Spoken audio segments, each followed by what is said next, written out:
right, we're on the air. Welcome to Science Sunday, and we welcome and we thank the DuPage UU Church for providing us this space, and for Steve Cooper up in the AV loft up there as we continue with science discussions through this time of isolation. I wanted to start with a reading I picked up from the science writer Maria Popova. You can find her online, and she's a very, very well-written and well-spoken person. Standing on the shoulders of solitude. Isaac Newton, the plague, and how quarantine fomented the greatest leap in science. In the 1650s, 370 years past, the penumbra of plague slowly began eclipsing Europe. Italy fell first, soon Spain, then Germany, then Holland. From across the slender cell wall of the Channel, England watched and trembled, then cautiously relaxed. For about a decade, some divine will seemed to be shielding the country. But the world was already worshiping at the altar of commerce, and the forces of globalization had already been set into motion. With England's economy relying heavily on trade, its ports bustled with ships carrying silk and tea and sugar from all discovered frontiers of the globe. Rats boarded the ships, fleas boarded the rats, bacteria, an almost kingdom of unicellular organisms yet to be coronated, for the cell itself was yet to be discovered, boarded the fleas which took to human flesh as soon as they debarked. And so, on Christmas Day, 1664, a single plague death was reported in London. Another came in February, then another. Great fears of sickness here in the city, the legendary diarist Samuel Pepys was writing by April. God preserve us all. God was no match for the absence of a basic scientific understanding of biology and epidemiology. The deaths were swift, gruesome, and soon so voluminous that services ceased being held. Over the course of the summer, the death toll swelled tenfold, from hundreds to thousands per week. The infected were ordered not to leave their homes. Many were boarded in and left to die in isolation. An enormous cross painted on the outside of each plagued house. Plays, spectator blood sports, and other crowd gatherings were banned. Street vendors were banned from selling their wares. Newsboys ceased crying and retreated indoors. An awful alien silence came to blanket this capital of din. The universities closed. When Cambridge, shown here, sent its students home, a young man obsessed with mathematics, motion, and light, whose illiterate father had died 3 months before his birth, who worshipped a God of order and not of confusion, and who had begun his university studies by performing servant's work for wealthier students in exchange for tuition, bundled his prized books and headed back to his mother's farm. There, Woolsthorpe Manor, in solitude and isolation as the plague continued its deadly sweep, Isaac Newton, December 25th, 1642 to March 19th, 1727, dreamt up the fulcrum that would dislodge humanity from the dark ages. There the apple, real or apocryphal, fell, and in its shadow rose the revolutionary idea of gravity, which the young man envisioned as a force, quote, extending to the orb of the moon, all the way from the earth, without cutoff or boundary. It was there, too, that he set out to compute that force, quote, requisite to keep the moon in her orb with the force of gravity at the surface of the earth, unquote.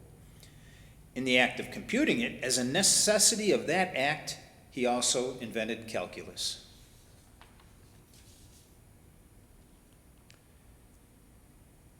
In his excellent book, Isaac Newton, a gold standard of biography and of storytelling, bridging the scientific with the poetic, which also gave us the story behind the famous standing on the shoulders of giants metaphor. James Glick writes of the young Newton's plague-driven return home.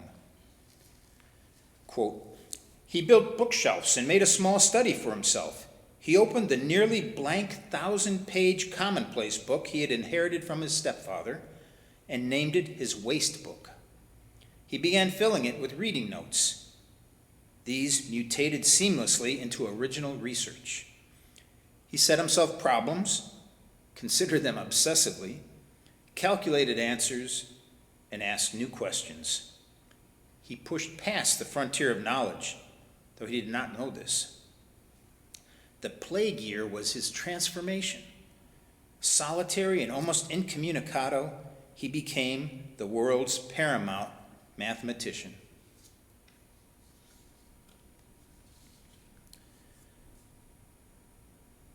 From the fortunate platform of a long life, he lived to 84, more than double the era's life expectancy. His casket shouldered by dukes and earls, Newton would look back on his most intellectually fertile period of the plague years with the recognition that truth is the offspring of silence and meditation.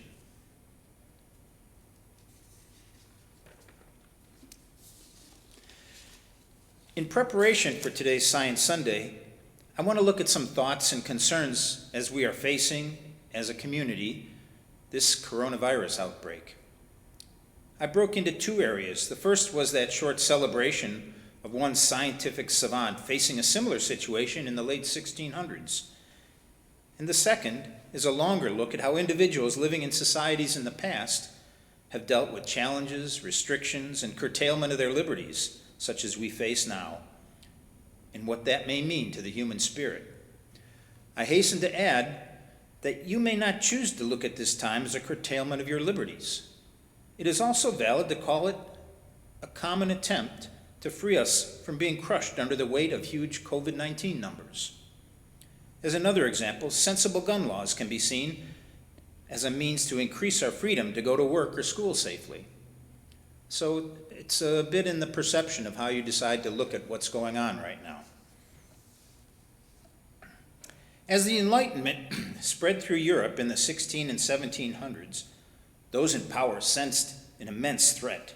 The great ideas of the Enlightenment challenged not only religious control of the populace, but also political powers and potentates. Excuse me. The challenge to the absolute control of every aspect of people's lives was serious. The accepted order that priests and kings knew all, and that their explanations of absolute power and absolute knowledge came only from God, were being put to the test. The reaction was quick and the reaction was strong. Numerous freethinkers, philosophers, and questioners of the status quo were dealt with firmly. Those who were not killed, tortured, or imprisoned were threatened with those possibilities, and therefore possibly cowed into silence or acquiescence. In a sense, the society shut down. Dissent was dealt with harshly. I've talked before of the persecution of Michael Servetus, the Spanish physician, writer, and polymath. Galileo, Michelangelo, and Leonardo da Vinci all subsumed their immense talents so as to survive in a society that honored acceptance of the status quo. My point is that the attack on free thought as Enlightenment ideas were introduced had to have delayed the advancement of scientific thought and the aims of the Enlightenment to a significant extent. I celebrate those living in those times that struggled against such crushing edicts. In Charles Darwin's 4th edition of The Origin of Species, he took the time to introduce a few dozen thinkers before him, who he acknowledged as his predecessors, those who gave him the foundation and support to follow his passion and continue to flesh out his important theory of evolution through natural selection. I mean to introduce some of them to you today as examples of how we may choose to act in a time that stifles us physically, emotionally, and sometimes spiritually. In 1692, French foreign interests sent Benoit de Maillet as consul to Cairo in Egypt.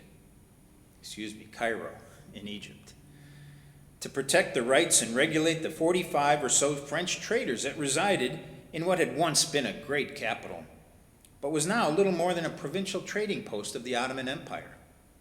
For 17 years, he collected geological observations about rocks, strata, sedimentation, and fossils, facts about sea levels, ideas about species. It was an incredible place to learn about the origin of the earth and its many varieties of plants and animals. Signs of prehistoric times were all around him. This is a picture showing what the Ottoman Empire in Egypt looked like at that time, in 1648, when Benoit de Maillet was there.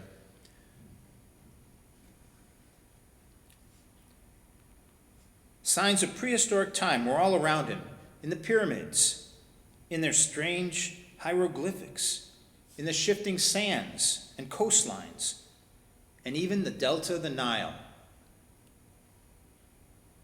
He read Herodotus's History of Egypt, written in the 5th century, excitedly.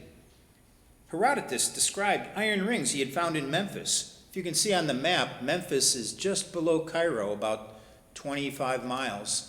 Just above the sign that says Lower Egypt, you can see Memphis there.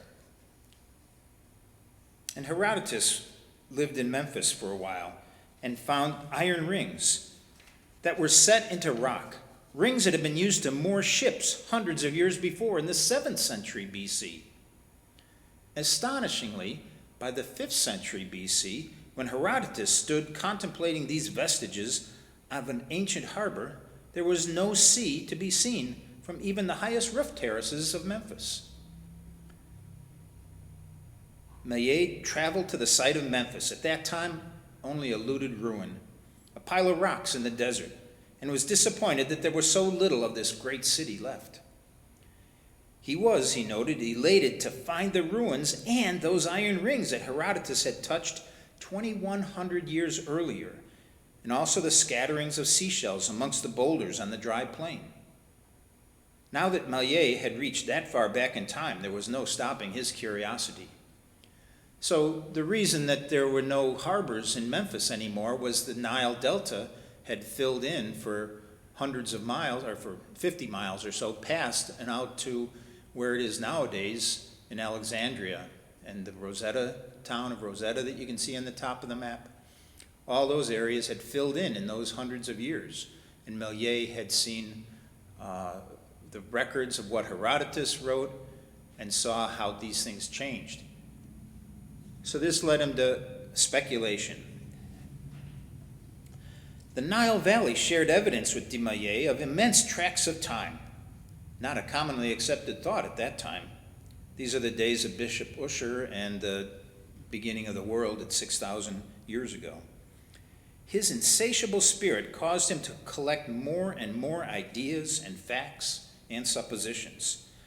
His main contention was that the earth originally had been completely covered by water, and life developed as water receded first from the mountaintops and proceeded to the current state. This would explain the ideas that vexed Leonardo da Vinci and many people as to why there are fossils and seashells at the top of the highest mountains in Italy and around the world. His calculations, based on the rate of recedence since the time of Herodotus, came to an age of the earth of 2.4 billion years. De Maillet's collections of evidence and his writings would be considered dangerous and subversive by representatives of the church and the king if he expressed them. In an effort to conceal his subversive thoughts, de Maillet conceived of an Indian philosopher who could more safely express his ideas. He gave him a coded name. The red didn't come out well. I was trying to emphasize it on the screen, but you can see de Maillet wrote, and he gave a coded name to his Indian philosopher, and he gave him Taliamed. Or the subtitle of his book became Conversations between an Indian philosopher and a French missionary on the diminution of the sea, the formation of the earth, and the origin of man and animals. This is 100 years before Darwin's publication of The Origin of the Species. And he's making claims. So if you look, there is a code in there that maybe you can see when you look at Talaiamed and de Maillet. But I'll let you try to figure that out for yourself because I like scientific thought going on while I'm talking. In this writing, an imaginary French missionary narrator explains to the reader that a wise sage appeared suddenly in Cairo and announced that he was ready to pass on his secret discovery. Over several days, Talaiamed had expounded a theory of the earth based on 100 years of geological investigations, seabed mapping, diving, and fieldwork begun by his own grandfather and continued by his family on a remote peninsula on the coast of India. Of course, de Maillet was at once the wise Indian philosopher, Talaiamed, and the awestruck French missionary, as well as the ancient sage, Aïl, Talaiamed's grandfather. It was Talaiamed, not the council, who claimed that the earth was billions of years old, that it was shaped only by chance, and that all animals, including humans, had been transmuted from primitive sea creatures. If the Council of Cairo had been asked, he would have said that it was Talaiamed, not Maillet, who was the heretic. Maillet was extremely conscious that with Talaiamed, his book, he was on very dangerous ground. His explanations were deeply unchristian. They did not attempt to square their conclusions with the Bible or find a way to try to bring God into this picture. Talaiamed claimed that everything on the earth had been made through the operation of le hasard, French chance. Similarly to today, plague forced de Maillet to return to Paris in 1720. He was determined to find a publisher for his work, but that turned into a massive task.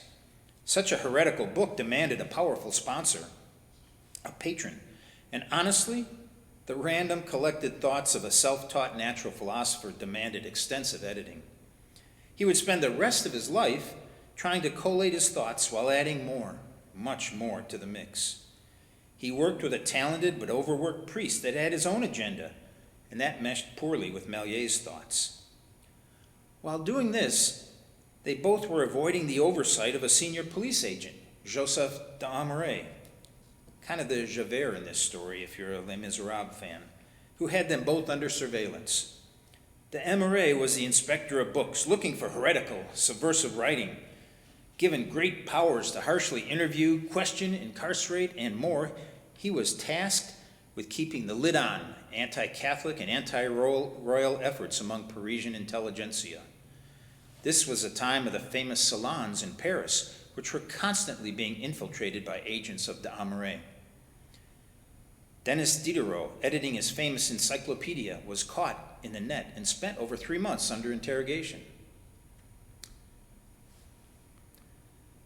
Talaiamed, and here's a copy of the book, you can say it says Tome Premier, the first edition. Talaiamed was not published until 1748 in Holland, but selections from the manuscript were distributed and became the topic at many salons for more than 15 years prior to that. Maillet and his editor realized that they could never get the contents past the Paris book censors, even though it had been highly sanitized. Nevertheless, Talaiamed provoked a scandal. Outraged reviewers wrote angry, mocking repudiations in scientific journals and newspapers.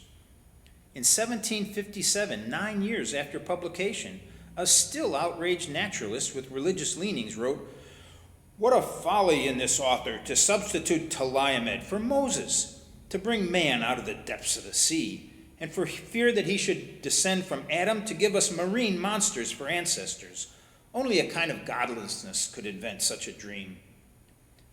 20 years later, it had become one of the best-selling books of the century.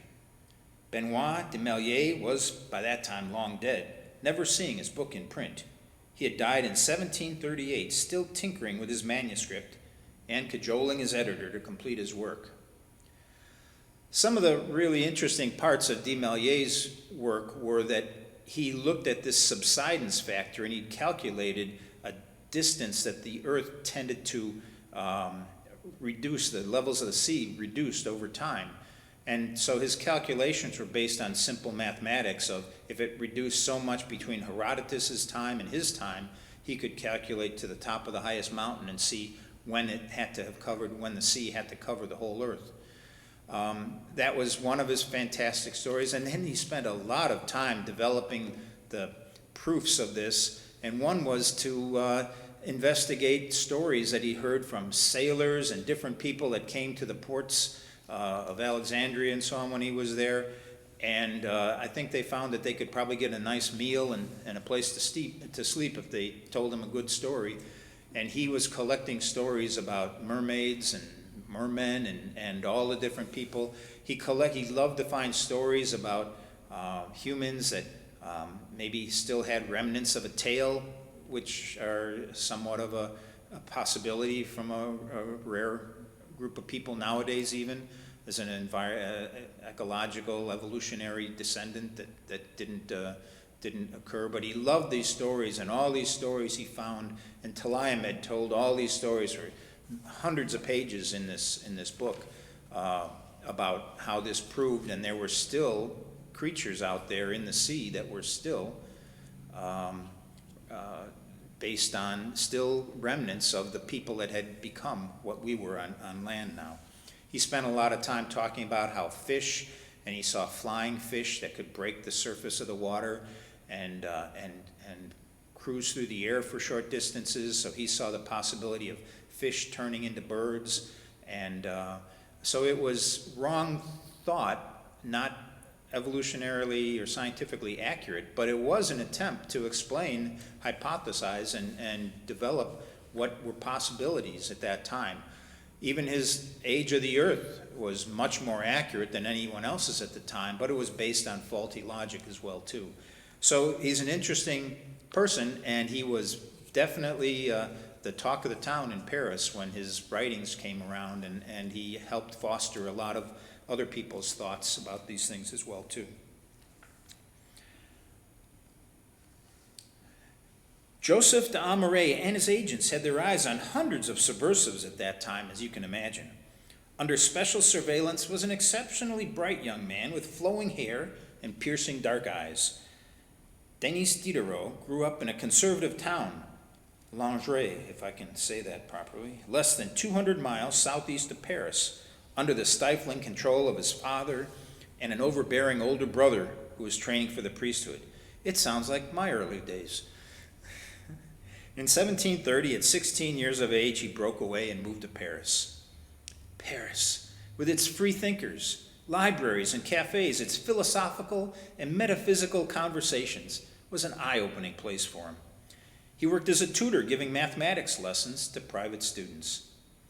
With the little that he earned, he put together a substantial library, attended lectures in the theater when he could afford it, read voraciously, and wrote and conversed freely. He even wrote the occasional sermon for money. Time passed, and he married and started a family. An interesting story about Diderot's library that he collected through hard bargaining with small booksellers in the town of Paris is that when he was working on his later works, it was very hard to get any money, but he was much appreciated for his thought, but it didn't pay well. And Catherine the Great, the Empress of Russia, knew of him and actually offered to buy his library from him and gave him a good amount of money for his library. And then she asked him to stay on and keep his library at his place and be the librarian for him as well too. So she was basically his patron and supporting his writing and his thoughts and giving him the money he needed to go on with his writing. His hunger for science and his intellectual curiosity led him to the salons of Paris, where he met and thrived in discussion with other intellects of the time. One of the amazing topics of the mid-1740s was a discussion of Trombley's polyps, which topic I discussed in a past Science Sunday a few years ago. These were found in a pond by a tutor of two young boys head of the government in Holland, and they started doing simple experiments with them that quickly took off. These simple pond creatures could regenerate, they could split in half, they could grow multiple heads, they could swallow other polyps and perform other amazing feats, and it generated intense philosophical debate in the salons across Europe. Trombley was busy sending little bottles of water with these polyps in it all around the world, all around Europe, for the salons to experiment with and try out things. You can ask yourself, why are polyps so important and so interesting, and what did the creatures, these are now called hydra, small little pond creatures, what's the importance of that? Well, in the days of imperial kings, the question started being asked, why could such simple creatures do things that humans could not? Why would God give such diminutive creatures capabilities that were not bestowed on humanity? Does this mean that God prefers them in some way? Do they possess a soul? All sorts of things came to even the point of questioning whether the presence of polyps and their capabilities, did that mean that actually kings and leaders shouldn't exist? So Diderot's scientific curiosity took a decided philosophical and political bent. His questions multiplied, many-headed, like the polyp itself. Diderot hatched a plan to create an encyclopedia, an attempt to bring knowledge directly to the people, bypassing priests and power brokers. The light, the new knowledge, was not in the pulpit, he declared to all who would listen. The answers were in the shaft of a microscope, in experimentation, in what you could touch, in the branches of knowledge. He read many books, including Talaimed with de Maillier's description of ancient times and people evolving from sea creatures, and this provoked even more questions. His writings, although anonymous, provoked the careful Joseph d'Amoret. On July 31st, 1749, d'Amoret and his superior, the lieutenant general of the police, interrogated Diderot, who refused to admit anything, and declared under oath that he had not written any of the heretical books that had been attributed to him. The police threatened him, harassed his wife and children, questioned his friends, pulled in his publisher, and pressured him however they could. After weeks of sleepless nights, threats, anxiety, and nightmares, Diderot confessed to everything. He remained imprisoned for almost 4 months. When released, Diderot was a celebrity, though, not only in Paris, but all over Europe. The books that the police had worked so hard to ban were sold out.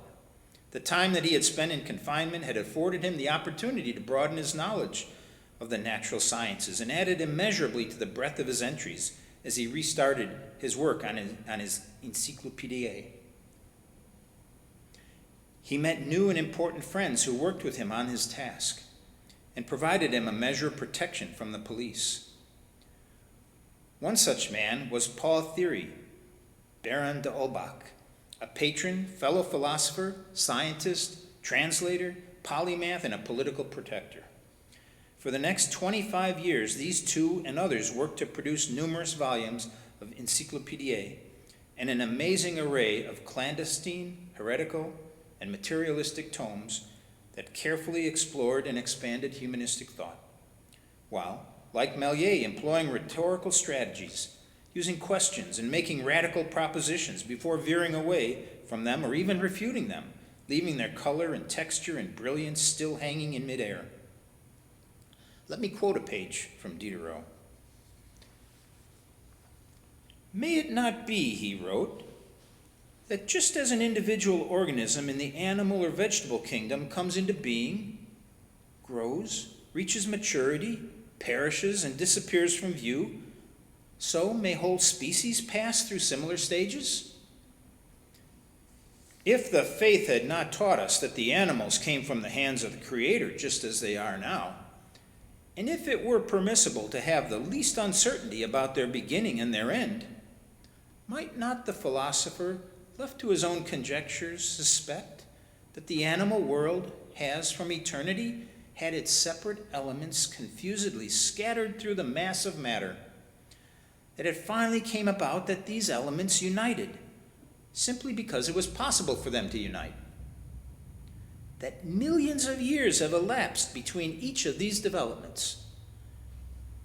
That there are perhaps still new developments to take place which are as yet unknown to us.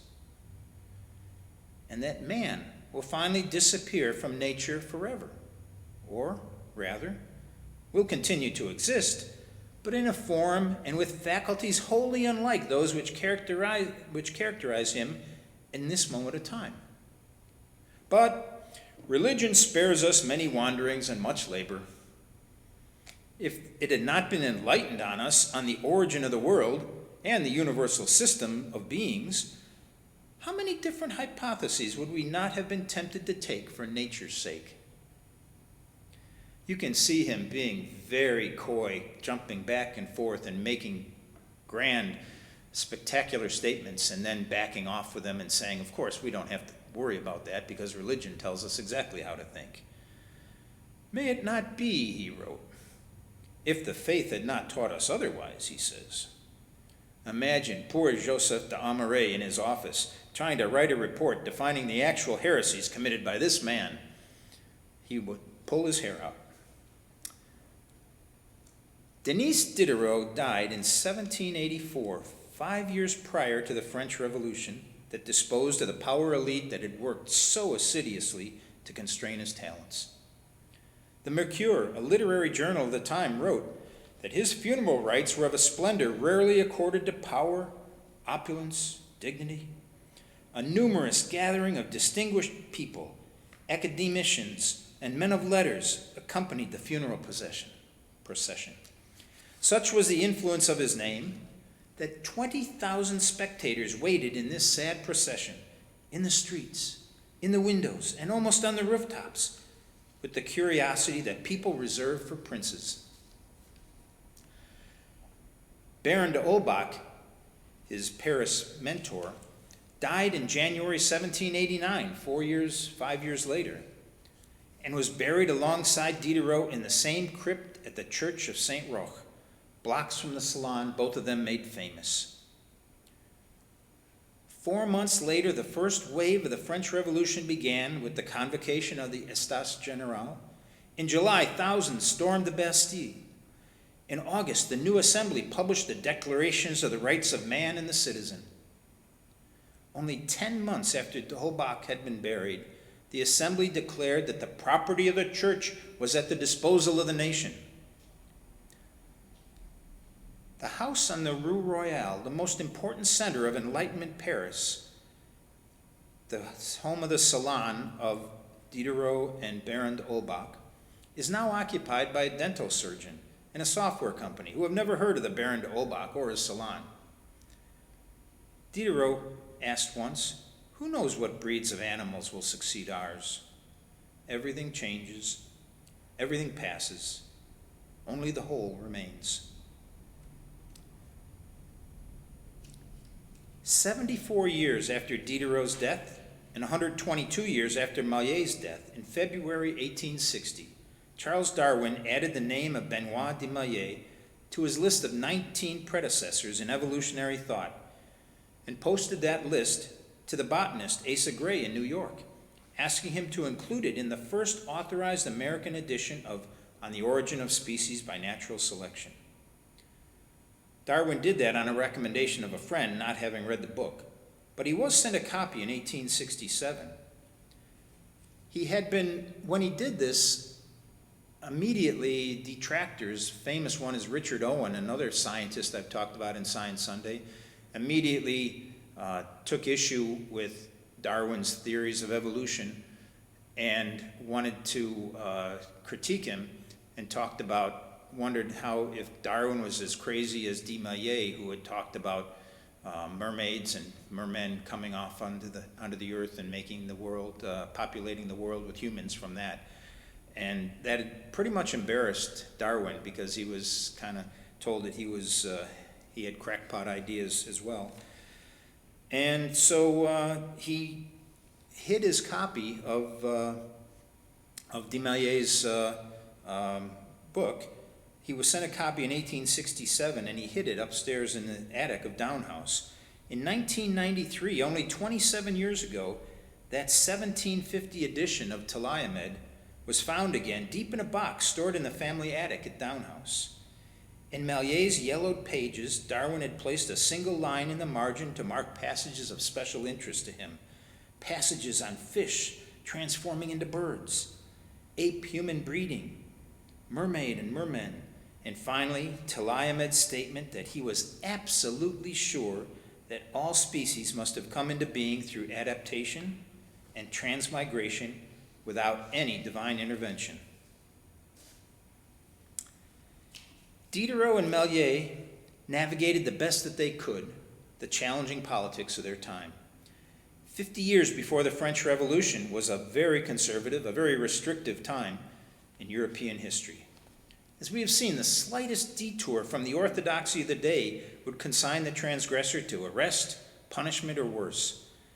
What amazes me about the times is the compulsion that led these freethinkers to follow their thoughts and share their knowledge with a hungry world. Priests and bishops denounced Darwin's predecessors. Police agents spied on them. Freethinkers locked their ideas away for fear of bringing disgrace or worse on their families. As authors, they deferred publishing, but also they searched out like-minded men and women in safe places to ask, share, and discuss the questions about the origins of time and of species that pressed on them. They went underground. They went on gathering evidence just the same, convinced that species were not fixed and that they had not all been created in 7 days. Religious leaders, politicians, and even university leaders called them infidels. They believed them to be as dangerous as the Muslim soldiers during the Crusades. Anyone who promoted a theory about the mutability of species, they declared, was an enemy of Christianity because such an idea contravened the sacred truths set out in the Bible. What I believe they are pathfinders, iconoclasts, and innovators. Their determined, lifelong study is an inspiration to us all in the times we live in. We can study and think and share our insight with others and not allow ourselves to be constrained to fit in and mimic the prevailing thoughts of society. Our times really are much freer than the times of Diderot and Desmaillet. May we use our brains and look for the truths we can find in this world, and then, best of all, share them with each other. Hey, did you decipher the code of Desmaillet? How did he claim the authorship of Talaiamed without putting his name on the manuscript? Did anyone come in with any thoughts about that, Scott? Let me look at the email. Scott hasn't been looking at the email. I've been paying attention. He's been entranced, haven't you? Any questions or thoughts? Send them in to Scott. I think it's what, T. Scott? T.Scott65 at humanistchat.org. T.Scott65 at humanistchat.org. T.Scott65 at humanistchat.org. Or just T.Scott. T.Scott works as well. You don't have to do this. You don't have to do the 65. T.Scott at humanistchat.org. Okay? So if you look at what's going on here, Desmaillet needed to come up with a character name for his Indian philosopher. And if you look at it, start looking from the right and reading back to the left, as people did with hieroglyphics at the time, and as the Egyptian and Coptic scholars, I believe, did. And if you look at it, he actually wrote Talaiamed backwards as D-E-M-A-I-L-L-E-T.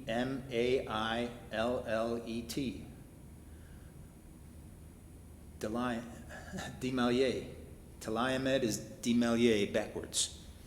So I know I left that hanging for my son to try to decipher, and he did actually, looking at it for quite a while, but he needed it in front of him, and I know I didn't have it in front of you for much time or give you much chance to look at that as well too.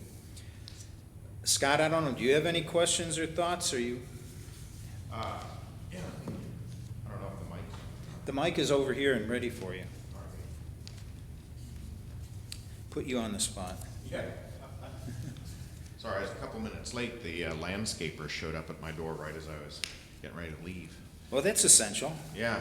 Well, you know, it's social distancing. He's working in the backyard, and I'm here. Yeah.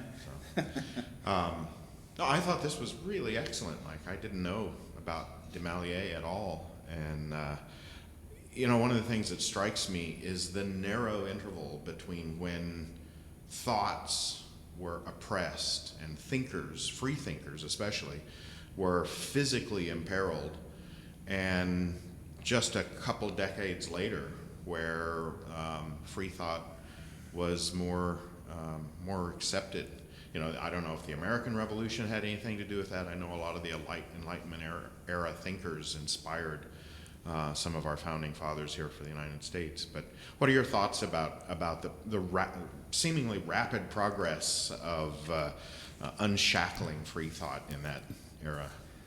Well, I think time is a relative issue when you start thinking about that, and I imagine it didn't feel very quick-paced to the people of the time. Right. I imagine the 4 months that Diderot was in custody didn't pass as pleasantly as he would have wished them to do. He was getting, from what I read, complaining letters from his family. He had a young son who was actually very sick at the time, and the wife was distraught, trying to.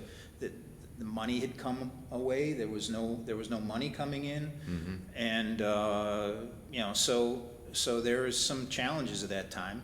You think Diderot actually lived his whole life, and he lived a pretty long life, but it didn't come to fruition until 5 years after his death. Like de Maillet, right? It was also. Well, yeah, de Maillet died in 1738, and the French Revolution was in the 1789. Wasn't so? If I remember correctly, I think also Copernicus, some of his most important works were published posthumously.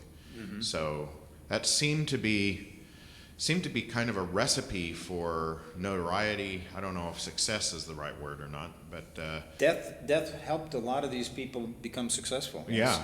So let that be a lesson to all of us. Right? Well, there was a famous biologist at the time, worked much more in tune with the political tenor of the time, Comte de Buffon. Yeah. And he worked at the Royal Gardens, and he put out books. He taught classes and so on. And every time he got to a certain level of points making, you know, his science took him to a certain level, and he then would be castigated. He'd be brought before inquisitors.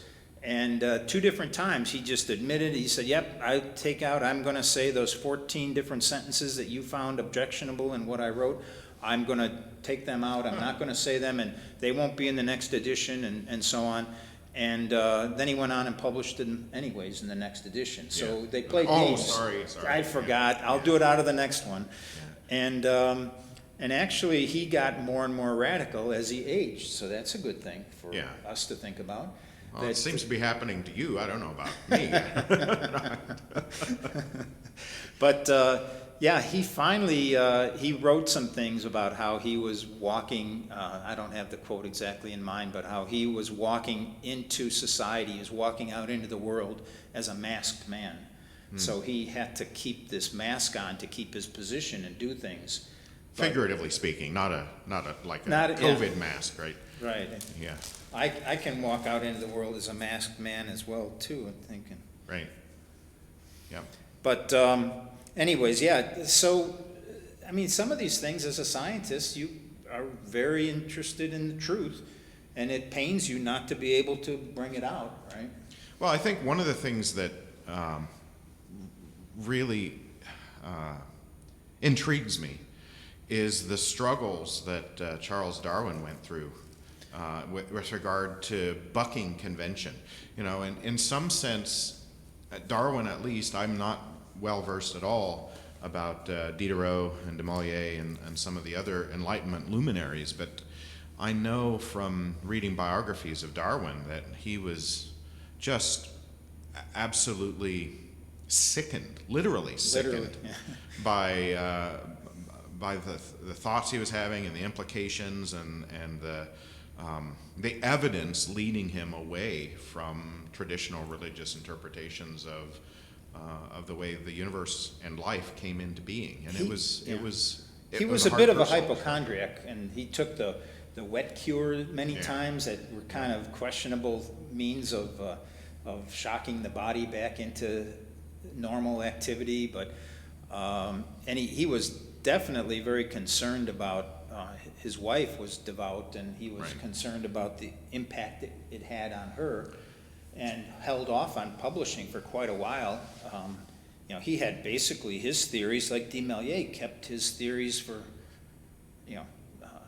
35 years before Right. they were, Well, it was Wallace Publishing that spurred Darwin into action after or decades. Wallace's letter to Right. Darwin asking Yeah, him thank to you. help him publish, right? Right. Mhm. The, Yeah. the evidence could have been much different. And one of the things that impresses me, and I write about it a little bit in my first pending book, is the notion that the evidence could have bolstered one or more of the myths we tell about the origin of species and whatnot. It would have been very plausible to have had a world where the evidence of miraculous speciation and short time spans and whatnot was obvious for everyone. In fact, many of the people who went looking for this evidence expected to find it. And when they didn't, people like Darwin were stymied, and it caused great, if you will, soul searching. Yeah. There's an interesting story about Lord Kelvin, who Right. was the most well-known, famous, William Thomson was his name, and he was given the title Lord Kelvin based on a lot of his amazing scientific research. It was his secret science identity, Yeah. Lord Kelvin. Oh, I'm William Thomson during the day, but Right. at night I'm Right. Lord Kelvin. He had a little cave where he had Yeah, right. capes up and stuff. But he actually was the most renowned scientist of the time, and he was asked to find proofs, and the big thing that stopped evolutionists from their proof was, how do you prove that the earth is as old as it needs to be for evolution to take place? And Kelvin was a big stop to that, because he looked at the temperature. Obviously, Lord Kelvin was a big thing with him, and he was looking at the slow reduction in time, similar to how Maillet was looking to the slow subsidence of the water levels Right. of the earth. He was looking at the slow temperature gradient dropping in time, and he was doing scientific estimates based upon the heat of the earth now, and how quickly it would lose its temperature, and what its mass was, and so on. He did something similar for the sun, I think. Yes, he yeah. had done that prior to that too, and then so people asked him to look at the earth.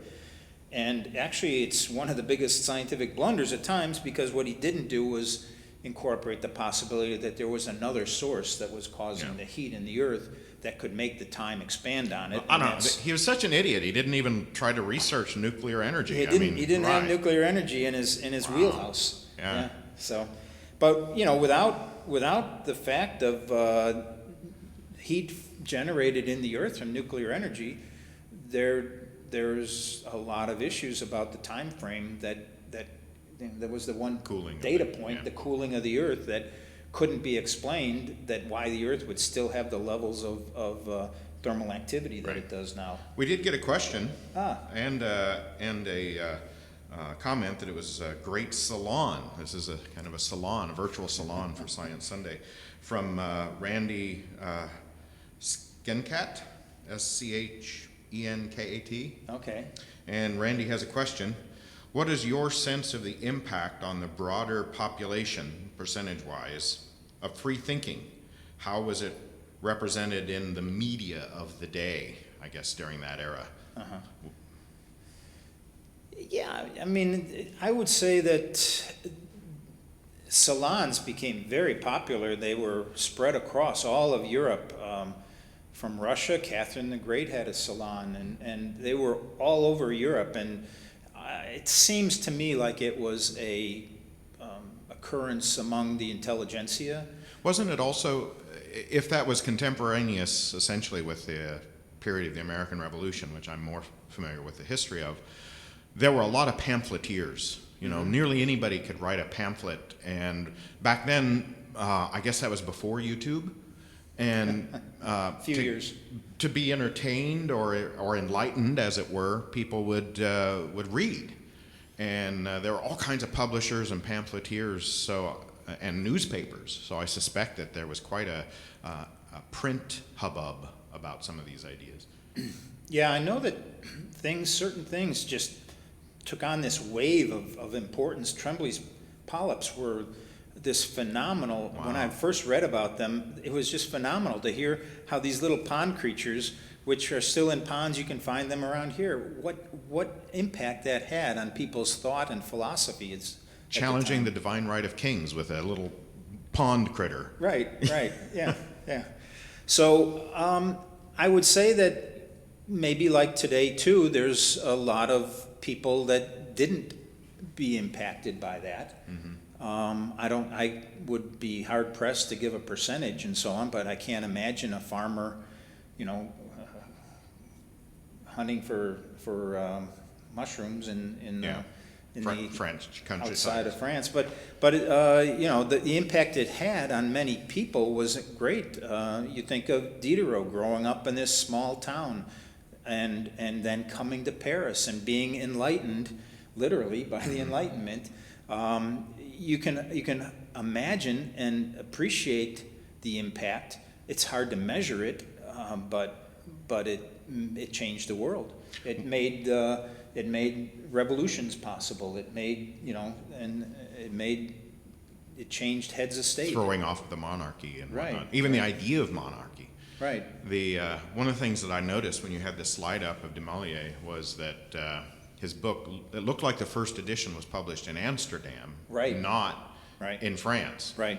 So my sense historically is that the Netherlands, Amsterdam, etc., were more of a hotbed or more accommodating to free thinkers and radical ideas back then. I mean, again, American history, one of my subjects I'm passionate about. I think the Pilgrims were a radical religious sect, and they found freedom Acceptance. and acceptance in the Netherlands. So, you have religious extremists and free thinker extremists that find a welcoming intellectual and political space in a country that believed that all ideas had merit and should be talked about in the marketplace of thought. Which I think is what America has always felt like it was and should be, and what we feel like it should be as well too. This not this conformity of belief, but this acceptance of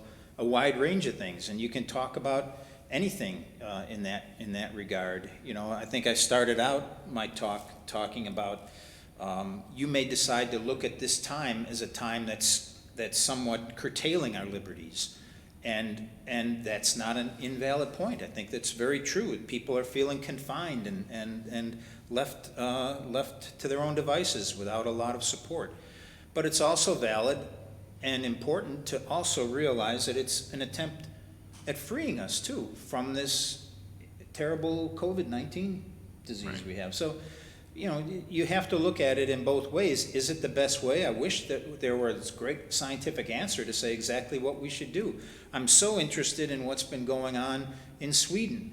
And what it seems to me is that people nowadays are saying that what's happened in Sweden with this relaxing or never the implementation of the quarantine and so on, but trying to emphasize to people, take care, be wise, don't go out, open your store if you want. What's the impact of that? And it seems like people on both sides, from what I've seen, are using it to support their already preconceived ideas, which I think is one of the biggest problems we have as a country and as a group of people right now, we should look at Sweden carefully and try to understand what is going on. And it may take us a few years to understand it. It could be that they do have a higher death rate in Sweden than they do in the other Scandinavian countries around it, but it also may be that that's the price that they paid to get a herd immunity, some level of capacity to resist this disease. And you have to say that they haven't had the stringent controls over their lives, and they haven't been so economically challenged as other places have been too. You know, one of the things that this highlights, just your explanation of it makes me think about, is the constant tug of war in our social discourse, our political discourse, our philosophical discourse between the rights of individuals and the well-being of groups. Yeah. You know, there's this strain of thinking that's very ancient that individual liberty is the thing of paramount importance at all times. And there's another strain of thinking that says that, you know, the sort of the greatest good for the greatest number. And finding the right balance there is a matter of choice, and it's a matter of political will and a matter of persuasion. There is, you know, natural science can't tell us a definitive answer about what's better. Natural science just tells us what's possible, what likely outcomes may happen. If everybody runs rampant and has physical freedom, then the disease will likely progress faster. But during this time when we have perhaps physical constraints, we still have our freedom of speech and our mental freedom of inquiry, and that's tying into what you were talking about with people who let their minds roam across the universe or the planet in times when they might have otherwise been physically constrained. Right, I like that point a lot. I think that you're as constrained as you decide to be, and part of my point of talking today was trying to encourage people to get out there and be unconstrained in the ways that you can be unconstrained. You may constrain yourself, you may be asked to constrain yourself to try to stop this short cycle, which is seeming like it's a lot longer than we want it to be. Remember, Diderot was in prison for 4 months, and you know, it's I can't say how we should act or what we should do. I do tend to think that natural science can give us some answers that tell us that this is better than that. And you need to look at what's going on, how many deaths will occur, and I think looking at Sweden and looking at different things around there, I think science is an answer in a lot of those ways. Sometimes it's an answer after the horse is out of the barn door and everything's going on. But it may help us in the next one too. You wish that there'd been things done prior to this that would help us understand what it really means to be in a situation. I think, again, science is the way that you help and understand that too. Any deliberate actions we take in a physical world will have consequences. Some consequences will be negligible and benign. Other consequences might be significant for individuals or societies. But I think it is a very prominent role of science to talk about the potential consequences of our intended actions. And that's going to be the wrap up for my Quest series in a couple weeks. I want to talk about the choices that we face in paying attention to science versus, for example, mythology, and where those choices may lead us. Yeah, we all have to make choices, and it's good to have good facts and good information that helps us make them better. Well, thanks, Mike. This was really great.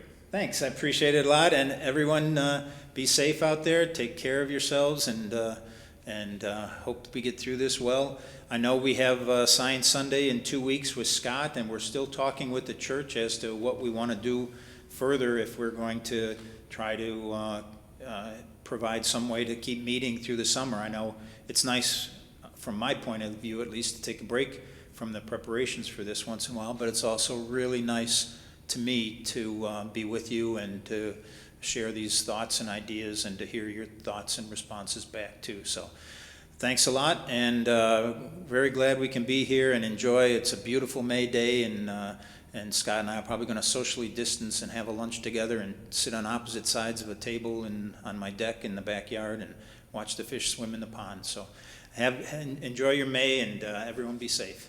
Bye, bye.